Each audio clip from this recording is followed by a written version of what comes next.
పర్వతాలు తొలగినా తొలగిపోని నీ ప్రేమ,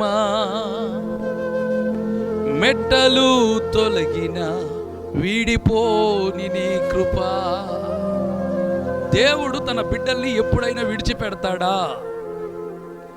తన బిడ్డల్ని ఎప్పుడైనా మరిచిపోతాడా? ఖచ్చితంగా చెప్పాలి, లేనే లేదు, విడిచిపెట్టడు. మరైతే ఈ మధ్యకాలంలో రీసెంట్గా వారం కూడా కాలేదు, దైవజనులు కాకినాడ ప్రాంతంలో అద్భుతమైన సేవ చేస్తున్నారు. రఘుయేలు అనేటువంటి దైవజనులు, వారి పిల్లలు ఇద్దరు గోదావరిలో స్నానానికి వెళ్ళి ప్రాణాలు కోల్పోయి శవాలుగా ఇంటికి వచ్చారు. సహజంగా ఇలాంటిది చూచినప్పుడు విన్నప్పుడు మన హృదయాలలో కలిగేటువంటి సమాధానం, దేవుడున్నాడా? ఉంటే తన సేవకుని బిడ్డలకి ఇలా ఎందుకు జరుగుతుంది?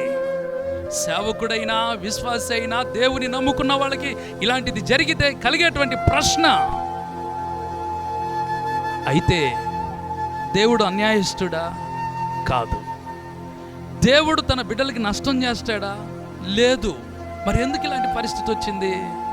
దైవజనుడైనటువంటి దావీదు ఒక మాట అంటున్నాడు, 62వ కీర్తన 6వ వచనంలో, నాకు ఎత్తైన కోట ఆయనే, నేను కదిలింపబడను. కొన్నిసార్లు దేవుడు తన బిడ్డలను పరీక్షించుట కొరకు కదిలిపోతాడా లేదా? నిలబడతాడా లేదా? పడిపోతాడా? ప్రభు కొరకు రోషంగా నిలబడతాడా? స్తోత్ర. ఈరోజు కదిలిపోయే వాళ్ళు దేవుని కొరకు నిలబడలేరు. యోబు దేవుని కొరకు నిలబడ్డాడు, 2 ప్రతిఫలాన్ని పొందాడు. దేవుని కొరకు నిలబడితే ఖచ్చితంగా ఒక యోబు మాత్రమే కాదు, ఇశ్రాయేలీలు జకరియా గ్రంథంలో బంధకాలలో పడి ఉండియో నిరీక్షణతో దేవుని వైపు ఎదురు చూశారట. వారు అంటారు, 2 దేవుడు మాకు మేలు చేశాడు. ఎందుకు?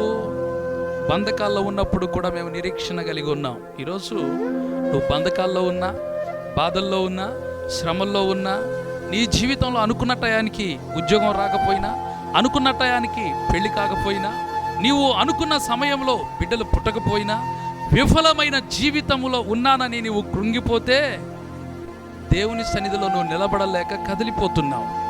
దైవజనులు ఏమన్నారో తెలుసా? 2 కుమారులు శవాలుగా తిరిగి ఇంటికి వస్తే, నా పిల్లలు ప్రభు దగ్గరికి వెళ్ళారు అంటే సాధారణమైన మాటే. నా పిల్లలు దేవునికి అవసరమేమో, ఏమో ఎందుకు దేవుడు తీసుకున్నాడో అనుకుంటే పర్వాలేదు. ఆ దైవజనులు అద్భుతమైన మాట చెప్పారు, పరలోకంలో దేవుని పని చేయడానికి నా పిల్లలు వెళ్ళారు. స్తోత్ర. ఒకరు మంచిగా ఆరాధన చేస్తారట, ఒకరు మంచిగా సంగీత వాయిద్యకారులట. వారిద్దరూ ప్రభు పని కొరకు పరలోక రాజ్యంలో అవసరమేమో అన్నారు. నిజంగా ఆ మాట చెప్పడానికి గుండె ధైర్యం కాదు, దేవుడిచ్చిన ఆత్మ ధైర్యము కావాలి. నిజంగా ఆ దైవజనులు చెప్పినటువంటి మాటలో ఆత్మస్థైర్యము, వైరాగ్యము కనబడుతుంది. ఈరోజు ఇలాంటి వైరాగ్యం కలిగిన వాళ్ళు నిత్యము నిలిచే సియోను కొండలాగా నిలబడతారు. సియోను కొండ ప్రభు రాకడ వరకు ఎలా నిలుస్తుందో, వీళ్ళు కూడా ప్రభు రాకడ వరకు నిలిచి దేవుని దగ్గర గొప్ప బహుమానం పొందబోతున్నారు, కిరీటం పొందబోతున్నారు. దేవుని దగ్గర జీవ కిరీటము పొంది ఒకరోజు వేవేల పరిశుద్ధుల ఎదుట ఘనతను పొందబోతున్నారు. నిజంగా ఘనత ఊరికే రాదు. పరీక్షలలో పరిశోధనలో నిలిచిన వారికి ఘనతను నా దేవుడు ఇవ్వబోతున్నాడు. ఈరోజు మరి నీ సంగతి, నిలబడుతున్నావా? పడిపోతున్నావా? కదిలిపోతున్నావా?